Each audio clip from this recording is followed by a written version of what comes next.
Kakak kelas 4, apa kabarnya kalian hari ini? Hari ini kita akan belajar mengenai ketampakan alam di pelajaran IPS. Oke, selamat menyaksikan. Assalamualaikum kakak-kakak kelas 4, apa kabarnya kalian hari ini? Masih tetap semangat ya? Pada hari Kamis pagi ini kita akan membahas pelajaran IPS, yaitu mengenai ketampakan alam. Selamat menyaksikan. Tiap wilayah memiliki ketampakan alam atau keadaan alam yang berbeda-beda. Ketampakan alam dapat disebut bentang alam. Ketampakan alam adalah wujud permukaan bumi yang terbentuk secara alami. Ketampakan alam ada yang berupa daratan dan ada yang berupa perairan. Contoh dari wilayah daratan yaitu dataran rendah. Dataran rendah merupakan wilayah daratan yang memiliki ketinggian 0 sampai 500 meter DPL. Dataran rendah cocok untuk areal pertanian, perkebunan, peternakan, perumahan, industri, dan perkantoran. Contoh dataran rendah adalah kota Jakarta dan Balikpapan. Pantai merupakan bagian dari dataran rendah.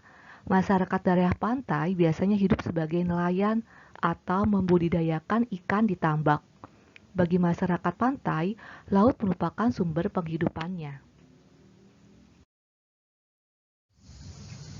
Contoh berikutnya yaitu dataran tinggi. Dataran tinggi adalah wilayah daratan yang punya ketinggian lebih dari 500 meter DPL. Contoh dataran tinggi adalah dataran tinggi Dieng di Jawa Tengah. Dataran tinggi biasanya dimanfaatkan untuk peristirahatan, objek wisata, dan usaha perkebunan, terutama sayur mayur. Gunung dan pegunungan. Gunung adalah permukaan bumi yang menonjol lebih tinggi dari daerah sekitarnya dengan ketinggian lebih dari 600 meter di atas permukaan laut. Rangkaian gunung yang saling menyambung satu sama lain, tinggi, luas, dan memanjang disebut pegunungan. Sebagian gunung dan pegunungan dimanfaatkan sebagai objek wisata, misalnya Gunung Bromo di Jawa Timur. Selanjutnya ada lembah dan ngarai. Lembah adalah wilayah daratan yang sangat rendah dan cekung dari daerah sekitarnya. Terdapat di kaki gunung, serta sebelah kanan dan kiri sungai. Contoh lembah adalah lembah Baliem di Papua. Ngarai adalah lembah yang dalam dan luas, serta banyak digunakan untuk pertanian dan pemukiman. Contoh ngarai adalah Ngarai Sianok di Sumatera Barat. Bagian terakhir dari wilayah daratan yaitu ada tanjung dan semenanjung. Tanjung atau semenanjung adalah daratan yang menjorok ke laut. Perbedaan antara tanjung dan semenanjung terletak pada ukurannya.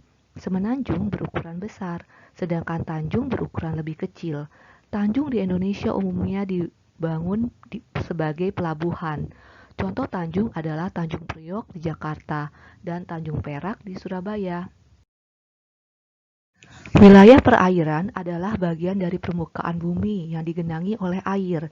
Sebagian besar wilayah Indonesia terdiri dari perairan. Berikut ini bentang alam yang termasuk wilayah perairan, yaitu sungai. Sungai adalah aliran air yang besar yang terdapat di daratan.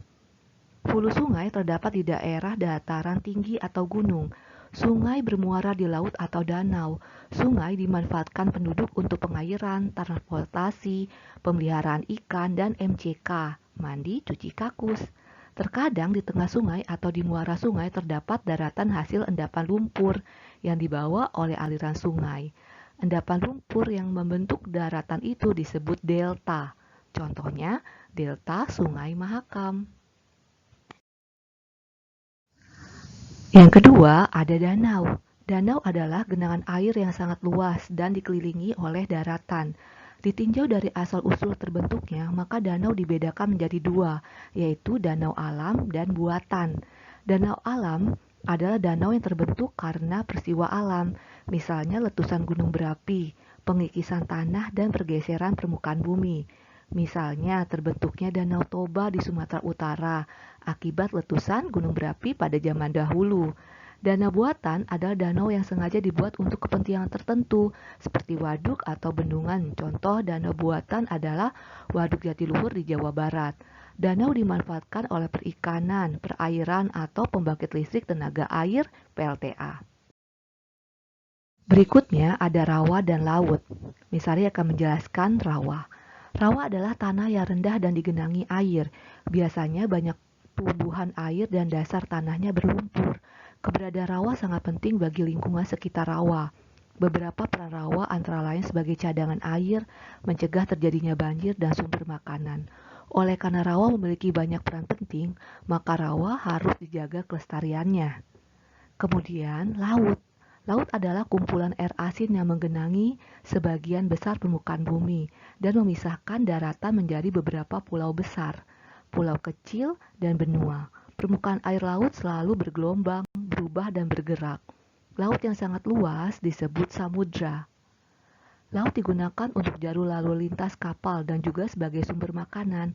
Banyak makhluk hidup yang diambil dari laut untuk kita konsumsi, misalnya berbagai jenis ikan, udang, kepiting, dan rumput laut.